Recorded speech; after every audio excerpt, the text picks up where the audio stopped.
The morning I discovered my wife's affair, I was debugging a SQL injection vulnerability in our bank's customer portal. Ironic, considering someone was about to inject themselves into my marriage in ways I never imagined possible. My name is Dylan Parker, and I've spent the last 15 years building firewalls around other people's money.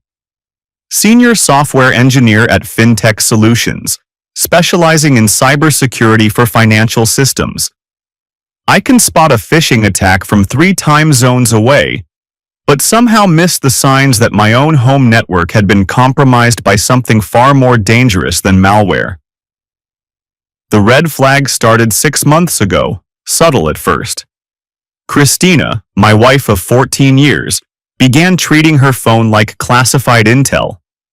New passwords, encrypted messaging apps, VPN connections that hadn't existed before. As a digital marketing director, she claimed it was for client security. Made sense at the time. "Dylan, have you seen my laptop charger?" Christina called from our bedroom that Wednesday morning, October 4th. The same tone she'd used for years, but now it carried an edge I couldn't quite place. "Check the kitchen counter," I replied, not looking up from my code. 3 monitors displayed cascading terminal windows, each one a different layer of our security infrastructure. The bank's SOC team had flagged unusual access patterns overnight, and I needed to investigate before our morning client presentation. Christina appeared in my home office doorway, already dressed in that navy blazer she saved for important meetings. At 42, she still turned heads, something I'd been proud of once upon a time. "Working from home today?" she asked, though we both knew the answer. Wednesday was my remote day, had been for 2 years. Client presentation at 11, then I need to trace some anomalous login attempts. I gestured at the screens. "Someone's been probing our authentication endpoints. Probably script kiddies, but we can't take chances." She nodded, but her attention was already elsewhere, fingers dancing across her phone screen. "I have that strategy session with Alex this afternoon. The new analytics project for the Denver Tech Consortium." Alex Turner, the freelance cybersecurity consultant who'd been helping Christina with advanced analytics for her digital marketing clients. 6 months of evening calls, weekend strategy sessions, and encrypted communications that supposedly revolutionized her business model. Right, the analytics guy. I saved my work and swiveled to face her. What kind of analytics require that much security infrastructure? Client data protection, healthcare, finance, government contracts. You know how paranoid these companies are about data breaches. I did know. It was my job to be that paranoid. Maybe I should meet this Alex sometime. Compare notes on security protocols. Something flickered across her face. "He's very busy. High-profile clients, you understand?" "I'm sure." I turned back to my monitors. "Drive safe." Her heels clicked across our hardwood floors, each step echoing through our Cherry Hills Village home like a countdown timer I didn't yet understand. The garage door rumbled open, her BMW's engine purring to life, then silence. I should have been focused on the bank's security issues, but something nagged at me. Call it professional paranoia or husband's intuition. But Christina's behavior patterns had shifted dramatically over the past 6 months. New digital habits, enhanced operational security, compartmentalized information sharing. In my world, those were indicators of compromise. The house felt different when she was gone. Our smart home system continued its programmed routines, thermostat adjustments, automated lighting, security cameras cycling through their preset patterns. 2 years ago, I'd installed a comprehensive home automation system, motion sensors, door contacts, networked cameras in common areas. Originally designed for security and convenience, but lately serving a different purpose. My phone buzzed with a Slack notification from the office. The morning client presentation had been moved up an hour. I grabbed my laptop bag and headed downtown, leaving the house to its electronic guardians. FinTech Solutions occupied 3 floors of a glass tower in Denver's financial district. Our security operations center looked like mission control. Wall-mounted displays showing real-time threat intelligence from around the globe. Red dots represented active attacks. Yellow indicated suspicious activity. Green meant normal operations. Today's map looked like Christmas lights. "Morning, Dylan." Sarah Randolph, our junior security analyst, waved me over to her workstation. "Those authentication anomalies you flagged? They're more sophisticated than we thought." I pulled up a chair beside her. "Show me." "Someone's been conducting reconnaissance on our client portal. Not random attacks, targeted queries against specific account ranges. They're mapping our system architecture." The data scrolled past in neat columns. IP addresses, timestamps, query patterns, professional work, not the usual brute force attempts we saw daily. Geolocation on the source IPs? That's the interesting part. Sarah highlighted several entries. VPN endpoints in Romania, but the attack vectors suggest someone with insider knowledge of financial system architecture. My stomach tightened. What kind of insider knowledge? They're probing for specific vulnerabilities that only surface in multi-factor authentication bypass scenarios. Banking industry stuff. I studied the attack patterns, recognizing techniques I'd seen in advanced persistent threat briefings. This wasn't random. Someone was preparing for a serious breach attempt. Lock down those endpoints and escalate to incident response. I want full forensics on these queries. Already in progress, Sarah's fingers flew across her keyboard. Should we notify the FBI liaison? Not yet. Let's gather more evidence first. The client presentation went smoothly, our security metrics impressing the board members enough to approve increased cybersecurity spending. But throughout the meeting, my mind kept drifting to those attack patterns. The techniques were too sophisticated for common criminals, too targeted for state actors. This felt personal. During lunch break, I opened the security app for our home system. The cameras provided live feeds from our living room, kitchen, and main hallways. Nothing unusual, just empty rooms waiting for evening routines. Then I remembered Christina's afternoon strategy session with Alex. Checking the timestamp, I realized she should be home by now. I switched to the living room camera and immediately wished I hadn't. My wife stood in the center of our family room, but she wasn't alone. Alex Turner, tall, athletic, probably late 30s, had his hands on her waist, pulling her close. What followed made my blood freeze in my veins.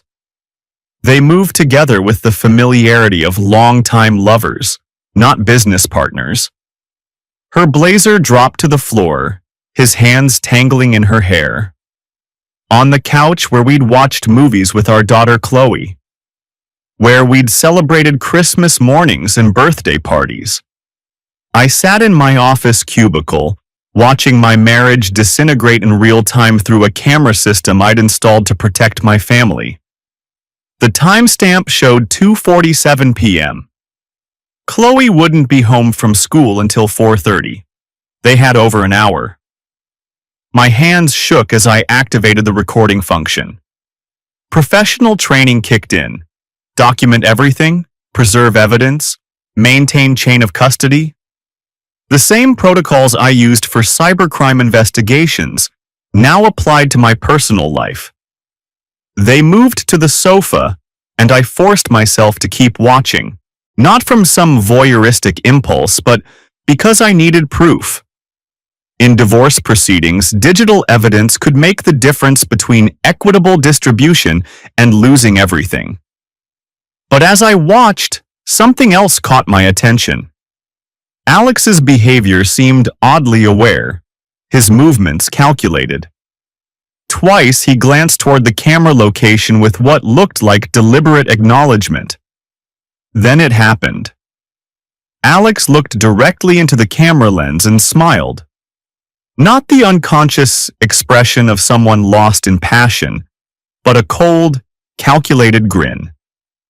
He raised his hand and waved, fingers moving in a gesture that was unmistakably deliberate.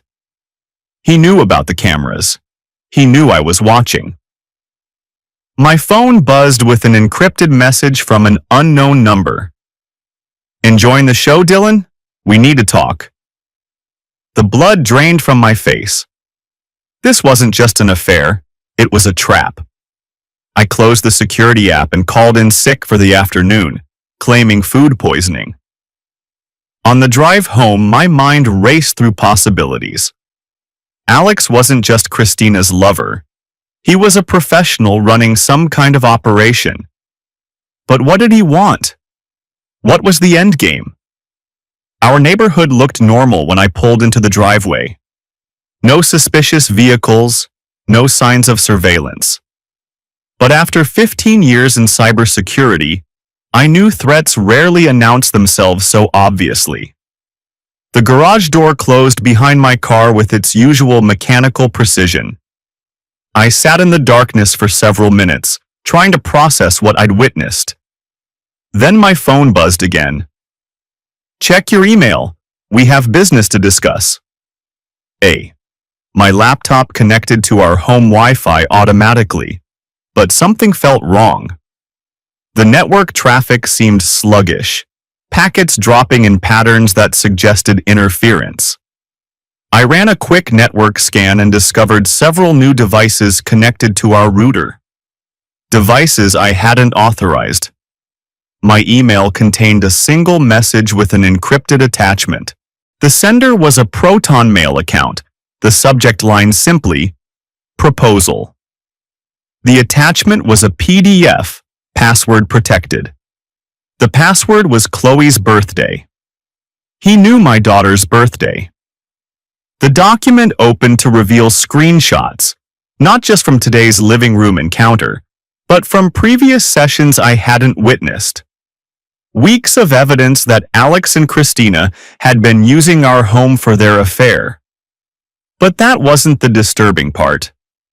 The PDF also contained screenshots of my work computer, email conversations with clients, security protocols, system architecture diagrams. Someone had penetrated our corporate network and was documenting our financial security systems. The final page contained a simple message. "Dylan, your wife has been very helpful in providing access to your digital life. We have comprehensive documentation of your activities, both personal and professional. This creates certain complications for your cybersecurity career and your family's reputation. However, we're reasonable people. Delete all surveillance footage from the past 6 months. Transfer $50,000 to the Bitcoin address provided, and we can resolve this situation quietly. You have 48 hours to comply. Failure to cooperate will result in the public release of all materials, including intimate recordings of Christina and detailed documentation of security vulnerabilities in your financial systems. We'll also share everything with your daughter's school friends. Teenagers can be so cruel about family scandals. Choose wisely." The Bitcoin address was followed by a timer. 47 hours, 23 minutes, 14 seconds. I stared at the screen, mind reeling.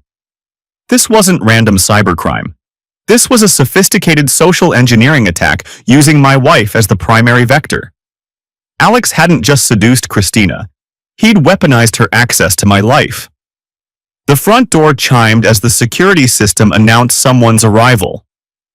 Through the kitchen window, I saw Christina's BMW in the driveway. She was home early, probably expecting to clean up evidence before I returned from work. Dylan. Her voice carried surprise and something that might have been panic. I thought you were working downtown today. Came home sick. I closed the laptop and walked to the kitchen, trying to maintain a normal behavior. Stomach bug. She stood in the doorway, hair slightly disheveled, lipstick faded. The blazer she'd worn that morning was wrinkled in places that told their own story. You look fine to me. She moved to the refrigerator, avoiding eye contact. Maybe you should rest. Where's Alex? The question stopped her cold. What?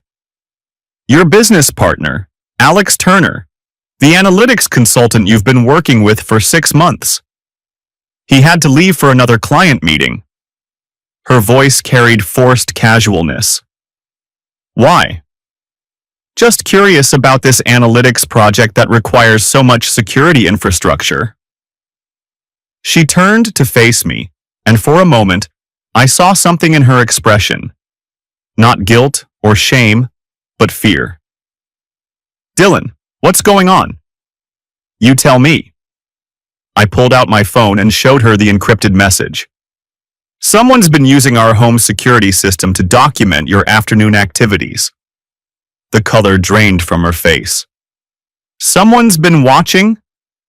The question is how long you've known about it. I didn't... She stopped, shaking her head. This is insane. What's insane is that your business partner knows our daughter's birthday. What's insane is that he has access to my work systems. What's insane is that you've been feeding information to a cyber criminal for 6 months. Cyber criminal? Her voice cracked. Alex is a security consultant. He helps companies protect their data. By blackmailing their employees? I showed her the PDF, watching her face change as she scrolled through the screenshots. The intimate photos brought tears, but the work documents triggered something closer to horror. He said he needed to understand financial security protocols to better protect my clients. She sank into a kitchen chair. I thought I was helping. You gave him access to our home network? He said the router firmware was outdated. Security vulnerability. He updated it as a favor. I closed my eyes, feeling the full scope of the compromise wash over me. Alex hadn't just hacked our marriage. He'd used Christina's trust to penetrate our entire digital life. Professional social engineering at its finest. How long has this been going on? 6 months. Her voice was barely a whisper. It started as professional consulting, then became more. I didn't plan for it to happen, Dylan. You work constantly, Chloe's always busy with school activities, and Alex was interested in my ideas. He made me feel valuable. So valuable that you gave him access to classified financial security systems? I didn't know. Tears were flowing now. He said he needed to understand the work environment to better protect client data. Everything seemed legitimate. My phone buzzed with another message. Family meeting in progress. Don't involve local police. We monitor emergency frequencies. This stays between us. I showed Christina the message. They're listening to us right now. Her face went white. How is that possible? Smart home devices, compromised router firmware, probably malware on your phone and laptop. Alex has been building surveillance infrastructure for months. The reality of our situation hit me like a physical blow. We weren't just dealing with marital infidelity. We were hostages in a sophisticated cybercrime operation. Alex had used romance as a weapon to compromise a financial systems security expert, and now he was leveraging that access for profit. What do they want? Money, obviously, but also something else. I thought about the attack pattern Sarah had shown me that morning. I think this is bigger than simple extortion. How much bigger? Before I could answer, the house's smart speaker system activated without prompting. Dylan, we need to discuss terms privately. Send Christina out for groceries. 30 minutes. The voice was Alex's, transmitted through our own home automation system. He wasn't just monitoring us, he was controlling our environment. Christina stared at the speaker in horror. He can hear everything? Everything. See everything. Probably access everything. I pulled out a notepad and wrote, "Assume all devices compromised." Then spoke aloud. "Honey, we're out of milk for dinner. Could you run to the store?" She read the note and nodded, understanding that we were performing for hostile surveillance. "Of course. I'll be back in an hour." After she left, I sat in my living room, the same room where I'd watched my marriage crumble that afternoon, and waited for Alex to make contact. The smart TV turned on automatically, displaying a video call window. Alex's face appeared on the screen, but he wasn't in our house anymore. Professional backdrop, high-quality camera, encrypted connection indicators in the corner. This was a serious operation. Dylan Parker, senior software engineer, cybersecurity specialist, 15 years experience protecting financial systems. Married to Christina Parker, father to Chloe Parker, age 13. Annual household income approximately $280,000. Net worth $1.2 million, including home equity and retirement accounts. You've done your homework. I always do. Alex's smile carried no warmth. Your wife has been very cooperative, surprisingly trusting for someone married to a cybersecurity expert. What do you want? Beyond the initial payment? Access. To what? FinTech Solutions maintains security protocols for 17 major financial institutions. Combined customer base of over 40 million accounts. Your credentials provide administrative access to systems managing approximately $800 billion in assets. The scope of his ambition hit me like ice water. This wasn't random extortion. Alex was planning a major financial attack using my access credentials. Even if I wanted to help, which I don't, those systems have multiple authentication factors. Biometric scanners, hardware tokens, behavioral analysis. You can't just walk in with stolen passwords. True, but you can. I'm not stealing $800 billion for you. Who said anything about stealing? Alex leaned forward. We're talking about accessing specific account data for targeted individuals. High net worth clients, political figures, celebrities. Information is worth more than money these days. Blackmail material. Insurance policies. People make better decisions when they understand the consequences of poor choices. I felt sick. This is about building a criminal intelligence network. This is about evolving past outdated concepts of crime and punishment. The digital age requires new approaches to influence and control. You're insane. I'm practical. And I have your wife on video, your daughter's school schedule, your work credentials, and enough compromising material to destroy your career and family. You have 36 hours to provide what we need, or we release everything. The call ended, leaving me alone with the weight of impossible choices. I spent the next hour conducting a thorough security assessment of our home network. The scope of compromise was staggering. Alex's team had infected every connected device, smart TVs, thermostats, security cameras, even Chloe's gaming console. They'd been monitoring our family for months, documenting routines, gathering intelligence, building a comprehensive profile for exploitation. But they'd made one crucial mistake. In cybersecurity, we have a principle: trust, but verify. When someone claims total system compromise, you verify the extent of their access. Most criminals overstate their capabilities to increase perceived leverage. I pulled up our home router's administrative interface and discovered something interesting. The firmware had indeed been modified, but not completely replaced. Alex's team had installed monitoring software, but they'd preserved core functionality to avoid detection. This meant they were logging our traffic, not necessarily controlling it. More importantly, my work laptop connected to our corporate VPN through encrypted tunnels that bypassed local network monitoring. Alex had screenshots of emails and documents, but he'd obtained them through Christina's access to my personal devices, not through penetration of our corporate security infrastructure. He was bluffing about the scope of his access to fintech solution systems. But the personal threats were entirely real. Christina returned from her grocery run looking shaken. I handed her another note.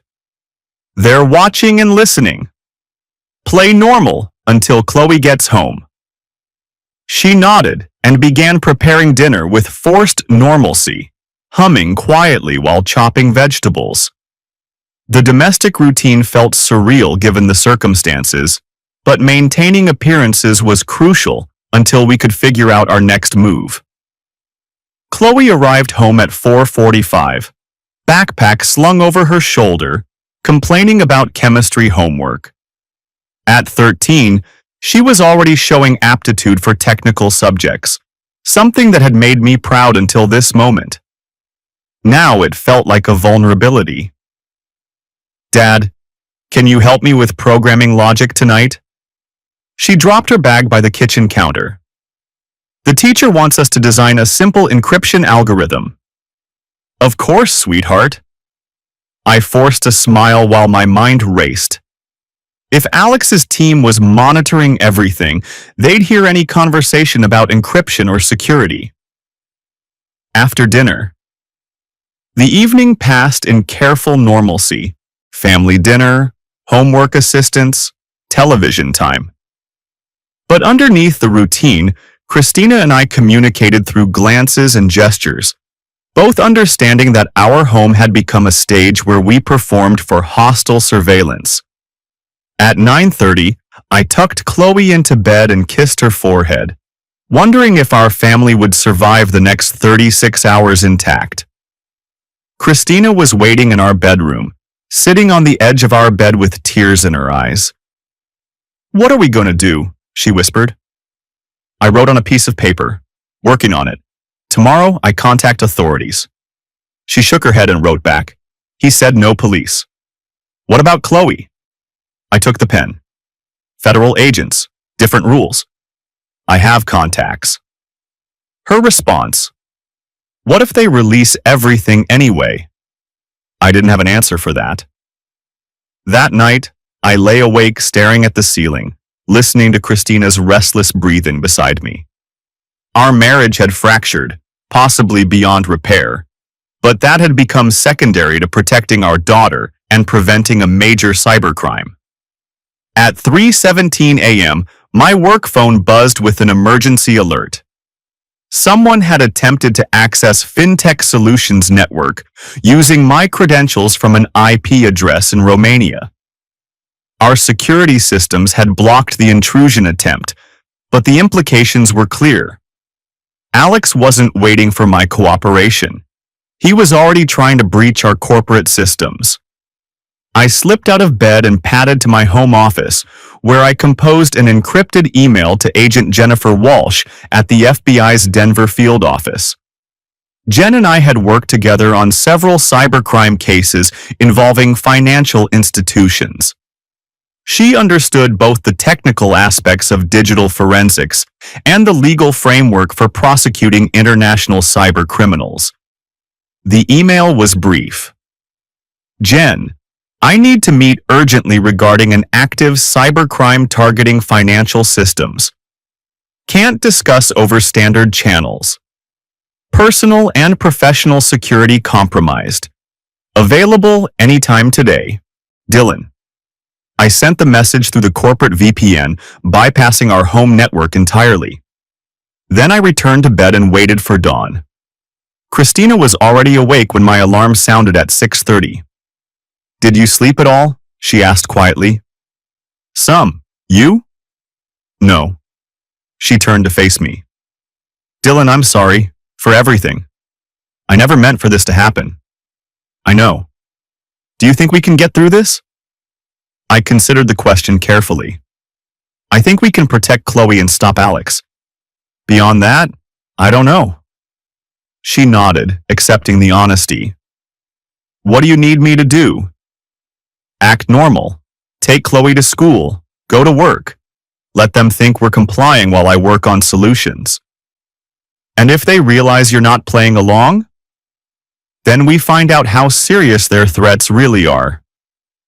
Agent Walsh called back at 8:15 a.m., just as Christina was leaving with Chloe for school drop-off.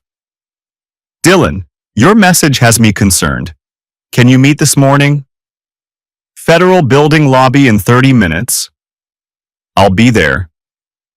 The FBI's Denver field office occupied several floors of the Byron White Courthouse, a modernist structure that projected federal authority through architectural intimidation.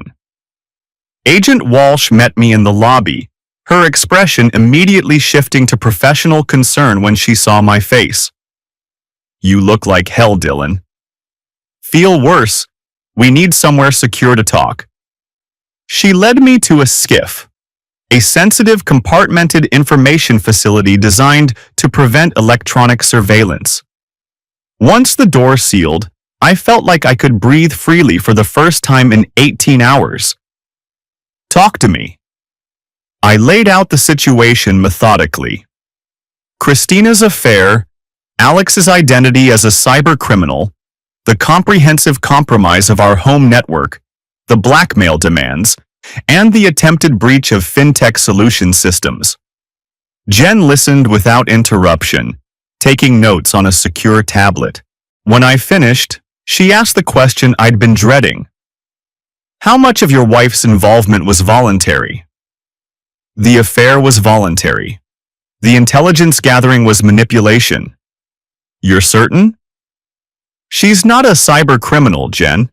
She's a marketing director who got targeted by professionals. Alex used romance to turn her into an unwitting asset. But she did provide access to your personal devices and home network? Yes. Under false pretenses, but yes. Jen nodded. That complicates prosecution, but it doesn't prevent it. What we have here is computer fraud, extortion, identity theft, and attempted financial crimes. Interstate and international components give us clear federal jurisdiction. What's the next step? We bring in a team, cybercrime specialists, digital forensics, behavioral analysis. We're going to document everything Alex's group has done, trace their activities back to source, and build a case that puts them away for decades. What about my family's safety? Witness protection protocols, safe house, secure communications, federal marshals if necessary.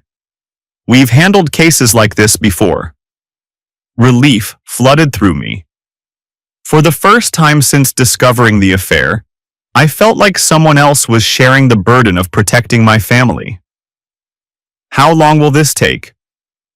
Evidence gathering, maybe a week. Full investigation and prosecution could take months. But we can neutralize the immediate threat much faster. Neutralize how? By making Alex's operation more trouble than it's worth. Cybercriminals are fundamentally practical. When law enforcement pressure exceeds potential profit, they move on to easier targets. Jen outlined the FBI's strategy. Comprehensive surveillance of Alex's communications, financial analysis of his cryptocurrency transactions, coordination with international law enforcement to identify his associates, and technical analysis of his malware to trace distribution methods. What do you need from me? Continued cooperation. Act like you're considering their demands while we gather evidence. Don't do anything that puts your family at additional risk, but help us document their activities. And Christina? She'll need to cooperate fully. Truthful testimony about how Alex recruited her, what information she provided, what access she enabled. In exchange, we'll recommend immunity from prosecution. She'll agree to that. I hope so, because the alternative is treating her as a co-conspirator. I returned home to find Christina pacing our kitchen, phone in hand. Alex called, she said immediately. He wants to meet tonight. Says you have until midnight to transfer the money or they start releasing material. What did you tell him? That I'd pass along the message. I pulled out my phone and showed her Agent Walsh's contact information. FBI Cybercrime Unit. They're taking over the case. Relief and terror warred across her face. What does that mean for me? Cooperation in exchange for immunity. You tell them everything, help them build a case against Alex, and you walk away clean. And us? That's a separate conversation, after we deal with the immediate crisis. She nodded. What do I tell Alex about tonight? That we need more time to arrange the Bitcoin transfer, banking regulations, verification procedures, whatever sounds credible. He's not going to buy that. He doesn't have to. He just needs to believe it long enough for the FBI to start tracing his communications. That afternoon, I returned to work and met with our Chief Information Security Officer to report the attempted breach of our systems. Without revealing personal details, I explained that someone had obtained my credentials and was attempting unauthorized access to client data. How did they get your login information? Tom asked. Social engineering. Someone close to me was compromised and provided access to personal devices where I'd stored work-related information. Close to you? Family member. They were targeted and manipulated by professionals. Tom's expression darkened. Industrial espionage? Cybercrime with financial motives. FBI is investigating. Jesus, Dylan, are you and your family safe? We're taking precautions, but I wanted you to know in case there are additional breach attempts. I'll notify our SOC team to monitor for anomalous activity associated with your accounts. Anything else we should know? The attackers appear to have specific knowledge of financial industry security protocols. This isn't random. They're targeting banking systems deliberately. I'll brief the executive team and coordinate with our federal liaison. Do you need time off to deal with this? I'd prefer to stay involved. This is my area of expertise. Understood. Keep me informed of any developments. That evening, Christina met with Alex at a downtown coffee shop while I monitored the situation from our home. FBI surveillance teams were positioned throughout the area, documenting everyone Alex contacted and every device he used. Agent Walsh called with updates every 30 minutes. Target is using multiple phones, rotating through different networks, conducting counter-surveillance. This guy's a professional. What about his associates? We've identified at least 3 individuals providing technical support, all using advanced operational security. This is a sophisticated organization. International. Preliminary analysis suggests Eastern European connections. Cryptocurrency transactions trace back to addresses associated with Romanian cybercrime groups. Great. We're dealing with the professionals. That's actually good news, Dylan.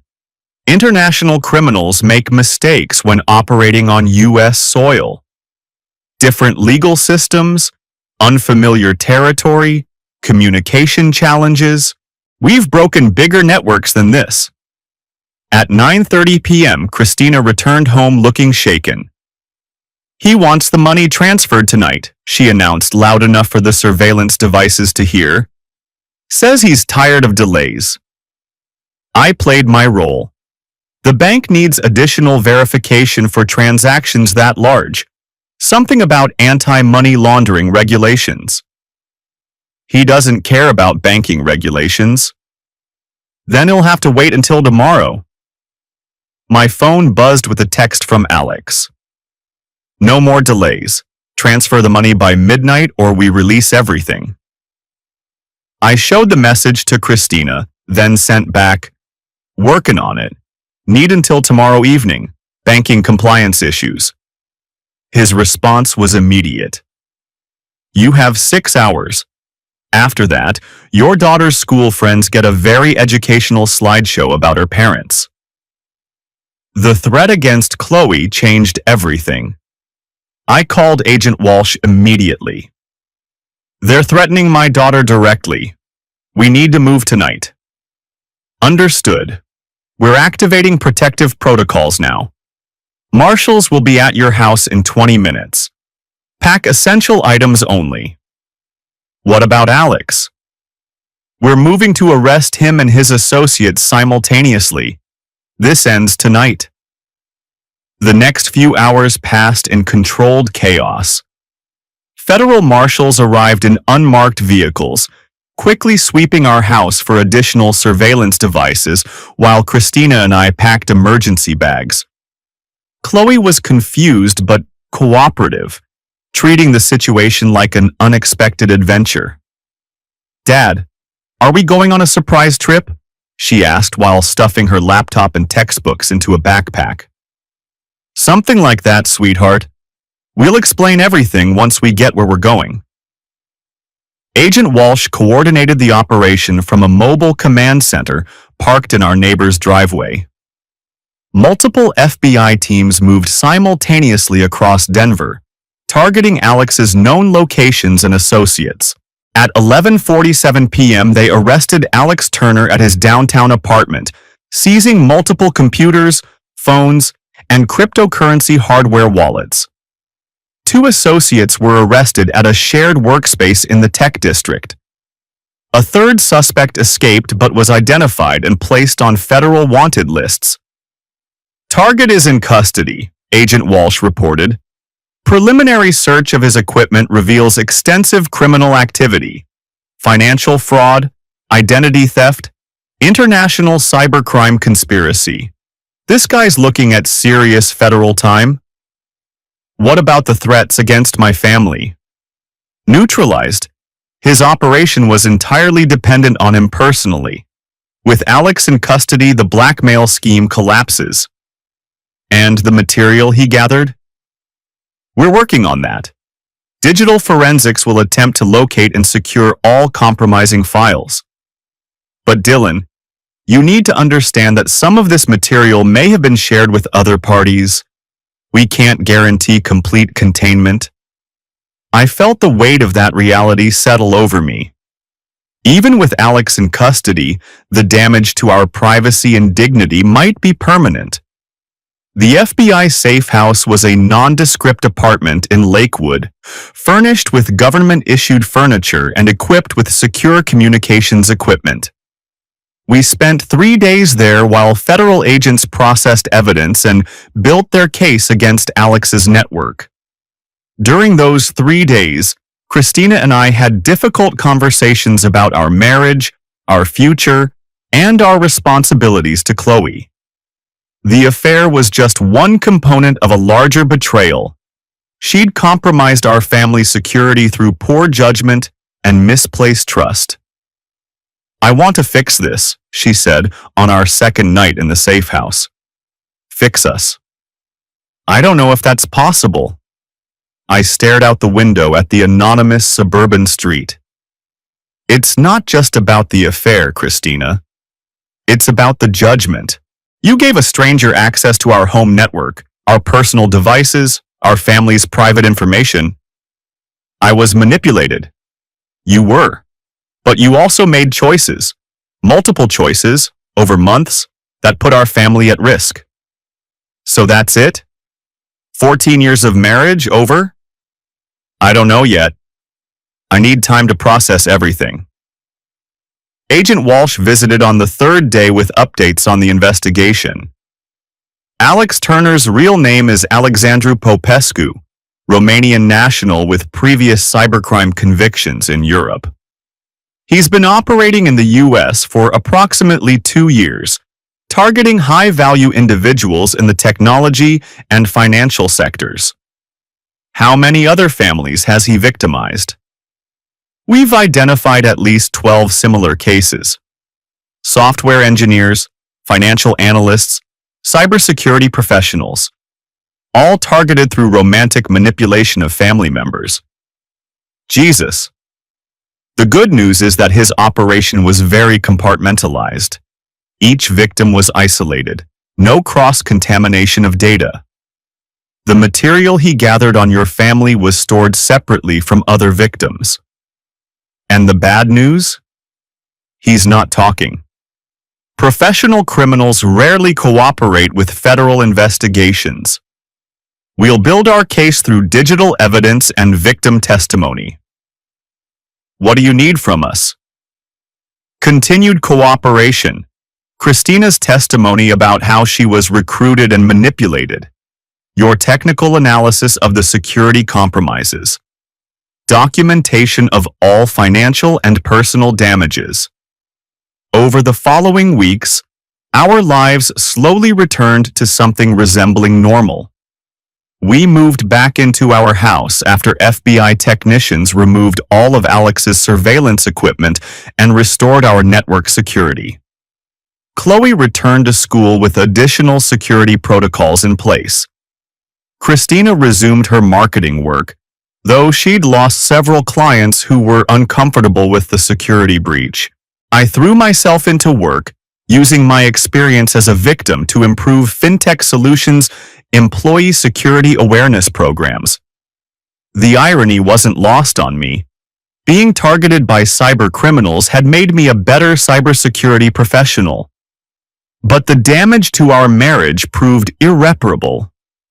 The trust that had taken 14 years to build had been shattered, not just by infidelity but by the fundamental breach of our family's security.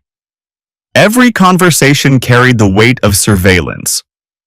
Every digital interaction reminded us of violated privacy.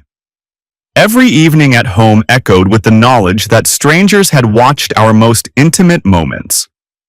3 months after Alex's arrest, Christina and I agreed to divorce. I understand, she said, when I finally voiced the decision. I understand, and I'm sorry. I'm sorry too, for both of us. What about Chloe? Joint custody. We'll make it work for her sake. The divorce proceedings were amicable, mediated rather than contested. Christina kept the house. I found a downtown condo near my office. We divided assets equitably and agreed on shared custody arrangements that prioritized Chloe's stability. Agent Walsh called with updates on the prosecution periodically. Alex had been indicted on 17 federal charges related to cybercrime, extortion, and identity theft. His associates had been arrested in coordinated raids across 3 countries. The network had been effectively dismantled. He's looking at 25 to 30 years, she reported during one call. Federal prison, no possibility of parole. Good. Dylan, I wanted you to know that your cooperation was instrumental in breaking this case. The technical analysis you provided helped us understand their methods and trace their activities. We've prevented dozens of similar attacks. That's something, I guess. It's more than something. You turned a personal crisis into a public service. That takes courage. 6 months later, I was promoted to Chief Security Officer at FinTech Solutions, partly in recognition of my expanded expertise in cybercrime victimization and prevention. The experience of being targeted had given me insights that couldn't be learned from textbooks or training seminars. Chloe adjusted to the divorce better than either Christina or I had expected. She spent weekdays with her mother and weekends with me, maintaining relationships with both parents, while gradually understanding the circumstances that had led to our separation. "Dad, why did Mom's boyfriend try to steal money from your work?" she asked one evening while we were working on her computer programming homework. "It's complicated, sweetheart. He wasn't really her boyfriend. He was a criminal who pretended to care about her so he could get information about our family." "Like a confidence trick?" "Exactly like that. He used her emotions against her to get access to things he wanted to steal." "That's really mean." "Yes, it is. That's why it's important to be careful about who you trust with personal information." "Is that why you teach companies about computer security?" "Part of it. I help people protect themselves from criminals who try to use technology to hurt others." "Like a digital superhero?" I smiled. "Something like that." A year after Alex's arrest, I received a letter from a victims' rights organization thanking me for my testimony in the federal case. Alex had been sentenced to 28 years in federal prison, and his conviction had helped prosecutors build cases against his associates in Romania and Bulgaria. The international cybercrime network that had targeted our family had been completely dismantled. But the personal cost remained significant. Christina and I maintained a civil relationship focused on co-parenting, but we never recovered the intimacy that had defined our marriage. The surveillance had poisoned something fundamental in our ability to trust each other. Every conversation carried the echo of hidden microphones. Every gesture the memory of hostile cameras. 2 years later, I established Parker Digital Security, a cybersecurity consulting firm specializing in protecting high-net-worth individuals and families from targeted cybercrime. My experience as a victim gave me credibility that traditional consultants couldn't match. I understood both the technical methods criminals used and the emotional manipulation that made their attacks successful. Christina rebuilt her marketing career, specializing in cybersecurity awareness campaigns for small businesses. She'd turned her experience as a victim into expertise that helped other entrepreneurs recognize and prevent social engineering attacks. We never spoke directly about rebuilding our romantic relationship. The foundation of trust that marriage required had been too thoroughly undermined by the surveillance, the deception, and the knowledge that our most private moments had been documented and weaponized.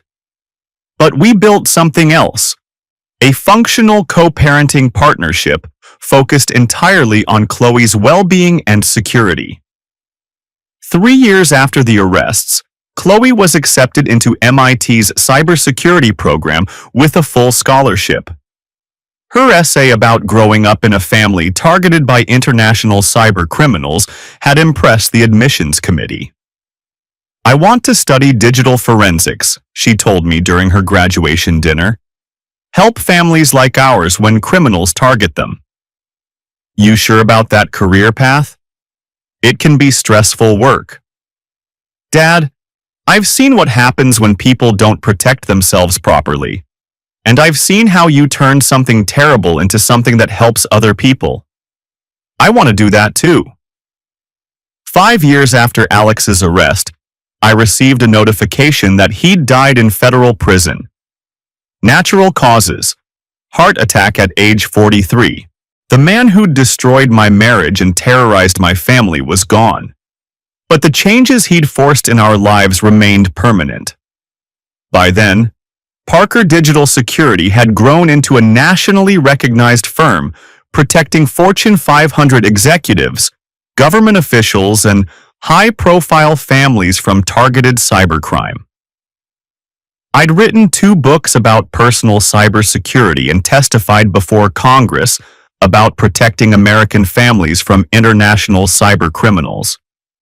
Christina had remarried, a divorced father of two who understood the complexities of blended families and the importance of digital privacy. I'd been invited to their wedding, a small ceremony that symbolized her successful rebuilding of her personal life. I remained single, focusing on work and my relationship with Chloe. Dating felt impossible when every potential partner had to be vetted for cybersecurity risks, when every intimate conversation carried the memory of surveillance, when trust itself had become a professional liability. But I'd found purpose in protecting other families from experiencing what we'd endured. Last month, I keynoted the National Cybersecurity Conference with a presentation titled, "When Trust Becomes Vulnerability: Protecting Families from Targeted Social Engineering." The final slide contained a quote I developed through years of recovery. Security isn't about building perfect defenses. It's about recognizing when a system has been compromised and having the courage to build something new. In the audience, I recognized several clients whose families I'd helped protect from similar attacks. CEOs who'd learned to compartmentalize their digital lives. Entrepreneurs who'd implemented family security protocols. Government officials who'd educated their children about operational security. Each success story validated the transformation of our personal tragedy into protective expertise for others. After the presentation, a young woman approached me at the reception. She looked familiar, though I couldn't place her immediately. "Mr. Parker? My name is Sarah Randolph. I was the analyst who first identified the attack patterns against your company's systems." "Sarah, of course. How are you?" "I'm well. I wanted to thank you for the recommendation letter. I start at the FBI's cybercrime unit next month." "You'll do excellent work there." "I hope so. The case we worked on together, it changed how I think about cybersecurity. It's not just about protecting systems, it's about protecting people." "Exactly right." As I drove home that evening, I reflected on the journey from victim to advocate. The surveillance cameras in my car, installed by my security team for protection, no longer felt invasive. They represented control regained, trust rebuilt, security restored through professional expertise rather than domestic surveillance. My phone buzzed with a text from Chloe, now in her junior year at MIT. "Saw your conference presentation online. Proud of you, Dad. Mom said to tell you congratulations too." Christina and I had built something unexpected from the ruins of our marriage. A partnership focused on protecting our daughter and helping other families avoid the digital traps that had ensnared us. The criminals who'd targeted our family had intended to exploit our vulnerabilities for profit. Instead, they'd created two cybersecurity advocates whose expertise protected countless other families from similar attacks. Trust, once broken, could never be fully restored. But it could be rebuilt in new forms, with better defenses, informed by hard-earned wisdom about the price of digital vulnerability. The trap had been sprung, the damage inflicted, the marriage destroyed. But from the wreckage, we'd constructed something stronger.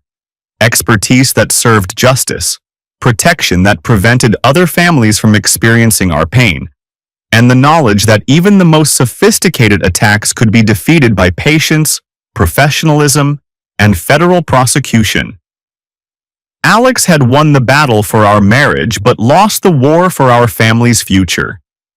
His 28-year prison sentence was justice, but our transformation from victims to protectors was revenge.